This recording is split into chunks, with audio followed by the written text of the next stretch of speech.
This is the wonderful Radio Air, which is the first radio station I ever worked at here in Leeds when I was 16 years old. And I'm going to go and meet the man who helped me start off with radio.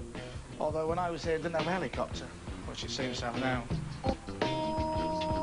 Crikey, can't believe it's Saturday morning again. This is Magic 828. I'm Carl Kingston. Hello, I'm here to see Mr. Carl Kingston, please. Go through. Probably the most important thing I'm going to do in the next 30 seconds is make a nice cup of Earl Grey tea. Hello, how are you? Superman there. When I met Chris, he was very, very shy. As a 12-year-old, 13-year-old, he was very, very quiet. Nothing like he is now. God, this has changed a lot since I was last here when I was a kid. And this corridor smells, by the way. His mum had asked, could Chris come to the studio? He was kind of, we'll refer to it as a helper. He used to help me on the programme. We worked out that if you got a record sleeve and slid it here, you could get the lock unlocked. But we don't need to, because nothing's locked these days. They're not getting nicked. Right, where is he? You're not still on the air, are you? I'm still on the air. I'm not retired yet. How are you? Good to see you. And you? I thought you'd come to get a few CDs out of me or something like that. I Do you remember these? I think most of them when I left. I'd always wanted to work in radio, but I always wanted to work here because I'm Leeds lad, and this is the station for Leeds. The thing is, you made it seem so cool working in radio because you had a car with your name down the side. I got them all stolen though. you would. You would here. When I was on the air here, Chris would have sat exactly in front of me here. He would have been staring at me with a pair of headphones on, I suppose really hanging on my every word. I used to answer your phone. You used to answer Carl's phones in there. All girls. Yeah. And you'd shout on the talkback. There's a really old-fashioned talkback thing with an old microphone like that. Oh, I remember that. Have you got me a winner? I always wanted to get a job here, and I worked here, answered the phones and made tea for free. It's weird. Everybody always says, oh, Chris Moyles, I used to employ him. They didn't employ me at all. They didn't get any money. Hello, good afternoon. Welcome to Top Shop and Top Man, the leading edge of fashion and the cutting edge of music. Top Shop was, you know, everyone has somewhere to start, and that was, I suppose, my first paid job. In Top Shop Leeds, and the DJ box used to be above here. Just like the ladies.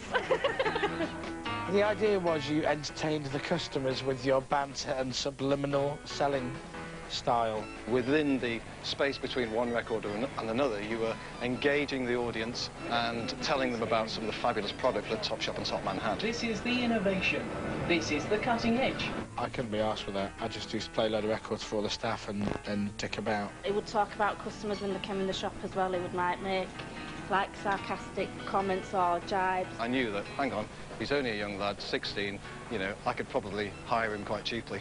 And I did.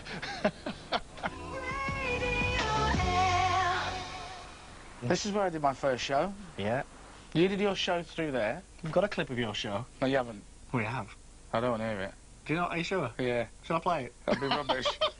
When I finally got my own show here and I didn't get paid, it was like I thought I'd made it. It's kind of like being a footballer and playing for your local team. Is that Whitney Houston?